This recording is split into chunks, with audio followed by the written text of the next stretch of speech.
ورحمة الله. أنا آلاء العش من قناة يوميات محمد وآلاء. النهاردة إن شاء الله هشارك معاكم يومي بمشيه ازاي الفترة دي.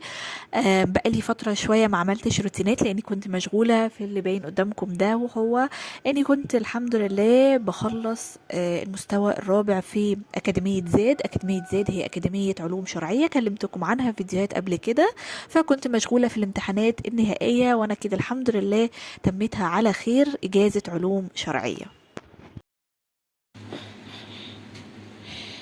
بصوا بقيت بستعمل خل ابيض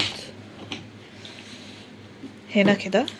بصوا المسحوق بيفور ازاي. ده مسحوق فانش عادي جدا، شفت ان هو عامل زي الكربونات وكده او ملح الليمون، مجرد ما بنحط عليه ماده حامضه ليمون او خل، بس خل بحسه بيفوره اكتر، على طول بيفور كده. اولا ده بيطلع لي الغسيل ريحته افضل، بيلمعه احسن، بحسه شويه بيقوم بمهمه الزيت.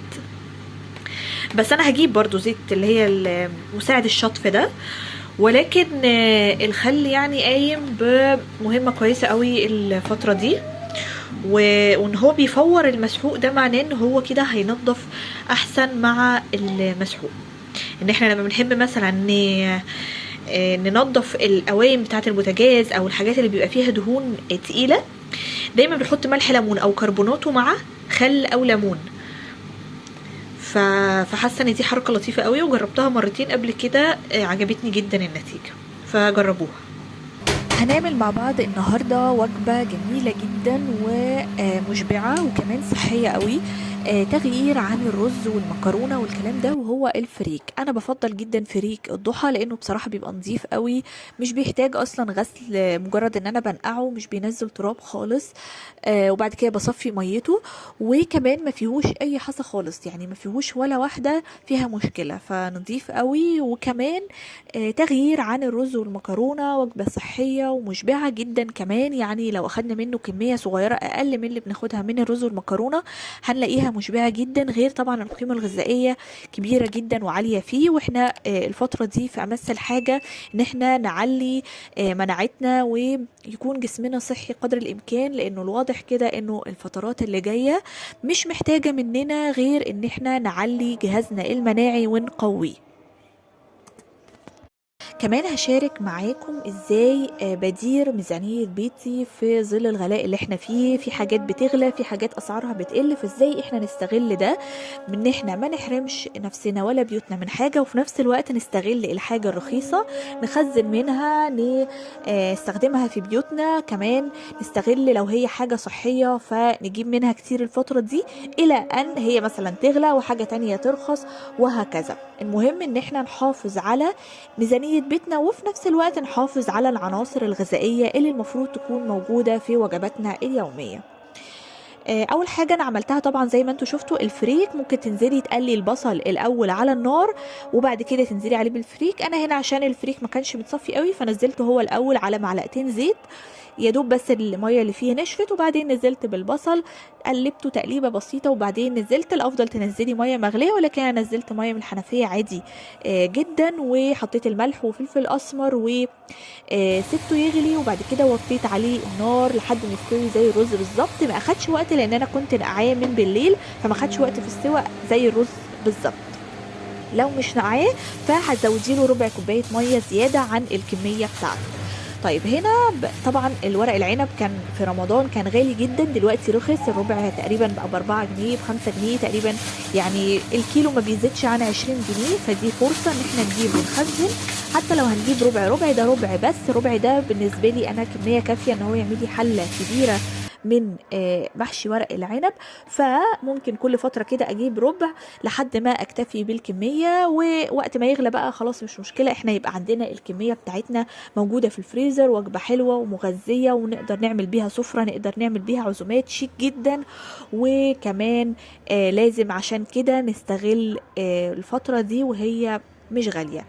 غسلته كويس وبعدين بنزل بيه على مية مغلية، وبيبدأ يغير لونه شوية، يعني بسيبه 10 دقايق كده. من أول ما بيغير لونه بسيبه 10 دقايق، لأن أنا ما بحبوش ني علشان ما ياخدش معايا وقت في السوا لما بيكون محشي. يعني لا تسيبيه يتهري قوي عشان ما يتقطعش منك وانتي بتحشيه، ولا تطلعيه ني قوي علشان ما يبقاش لما يجي يتعمل محشي من الرز ما يستويش ويبقى الورقة من بره لسه ناشفة. لما كده دخل في سوا بدأت ان انا ارفعه من المية وانزله زي ما انتم شايفين. انا لما رفعته من المية المية نظيفة زي الفل لان انا غسلاه كويس قبلها. بعد ما بيستوي ببدأ بقى اشيل العروق دي منه، وبعد كده هنشوف هنعمل فيه ايه. من الوجبات اللي بتبقى لذيذة قوي، وكمان بتبقى شكلها حلو على السفرة ومش مكلفة ابدا، ان احنا نعمل صينية البطاطس بشكل مختلف، وان هي تبقى في طاجن فخار. حقيقي اي حاجة بتتعمل في طاجن الفخار بيكون طعمها مختلف تماما. انا شخصيا اعتمدت المحشي في الفرن خلاص، اذا كان في صينية عادية او في طاجن فخار. بيفرق جدا جدا في التسوية، بيفرق في طعم الحاجة.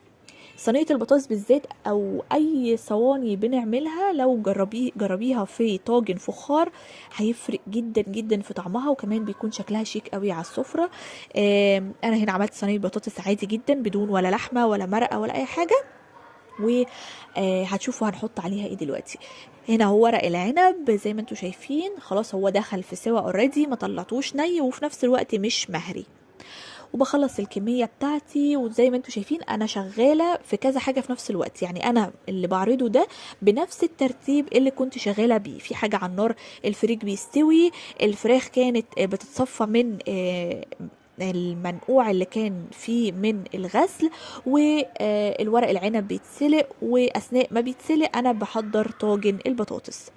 هنا قطعت فلفل بصل طماطم على البطاطس، وهنحط عليها ملح فلفل اسمر كزبره ناشفه وبابريكا ومعلقتين زيت. لو حابه تحطي مكعبات مرق مفيش مشكله، ولكن انا مش بفضل ان انا لو الاكله مش محتاجه يعني مرق بكتفي ان انا احط التوابل الخارجيه. دلوقتي خلاص بقى في عند كل العطارين توابل بنفس طعم المرقه. المكعبات الجاهزه دي بتبقى جاهزه عند العطار، طبعا صحية اكتر، ما بيبقاش فيها الدهون اللي موجودة في مكعبات المرق، فيفضل ان احنا نستبدلها بدل ما نجيب مكعبات المرق اللي مش عارفين ايه مكوناتها وبيبقى فيها نسبة ملح وزيوت احنا في غنى عنها. بس طبعا حطيت بابريكا عشان تعزز اللون. انا ما حطيتش صلصه، لو عايزه تحطي معلقه صلصه بيوري اوكي، انا اكتفيت بس بالطماطم متقطعه والبابريكا بس. وبغطيها بفويل كويس وبدخلها على الفرن تاخد نص ساعه كده تستوي. على فكره انا حطيت كمان كوبايه ميه صغيره زي اللي قدامكم دي، وبعد كده غطيتها بالفرن. بس الفراخ بقى انا كنت هحشيها بالفريك اللي انا سويته قدامكم ده، وبعدين غيرت رايي قلت لا انا عايزه اطلع منها شوربه كويسه، فقررت ان انا اسلقها في ورق لورا وبصل وطماطم، وعشان استفيد كمان بالشوربه بتاعتها لان دي كانت فراخ فيومي. وقررت ان انا بقى ازود كميه الفريك بحيث الفريك يتاكل لوحده جنب الفراخ وطاجن البطاطس. زي ما انا بوريكم هنا القيمه الغذائيه هتلاقوها على كيس الفريك، ان هو يعني دي حاجه حلوه ان احنا نستبدل الرز والمكرونه بالفريك ولو مره واحده في الشهر، هتكون وجبه لذيذه ومغذيه جدا. وكمان اللي بيعملوا دايت هو مش بيتخن لو مش هتحطي فيه دهون، او مثلا تطبخيه معلقه زيت او حته زبده صغيره. طبعا هنا بقى ورق العنب خلاص بعد ما برد شويه بدات ان انا اشيل منه العروق، وعشان يبقى جاهز عندي للحشو تقدري تحطيه في الفريزر. الربع ده كافي لعمل حله كبيره، فتقدري تشيلي كده كل ربع لوحده في كيس هيبقى لذيذ جدا. طبعا برضو انا احتفظت بالعروق علشان احطها في قاعده الصينيه او الحله او الطاجن اللي هحط فيه المحشي وبس كده. ده كان غدانا النهارده، وجبه لذيذه ومغذيه. الفراخ بعد ما اتسلقت كويس جدا دهنتها بس وشها بصلصه وزيت، ودخلتها على الفرن. كمان ممكن تحطوا عسل، بس انا بكتفي بالصلصه والزيت. كانت وجبه مغذيه ولذيذه ومشبعه جدا، والشوربه زي ما انتم شايفين مركزه قوي رغم ما كانش فيها دهون، دي دهون الفراخ. وبس كده، ده كان روتين النهارده. اتمنى يكون عجبكم، ما تنسوش اللايك والاشتراك. اشوفكم الفيديو الجاي، في امان الله.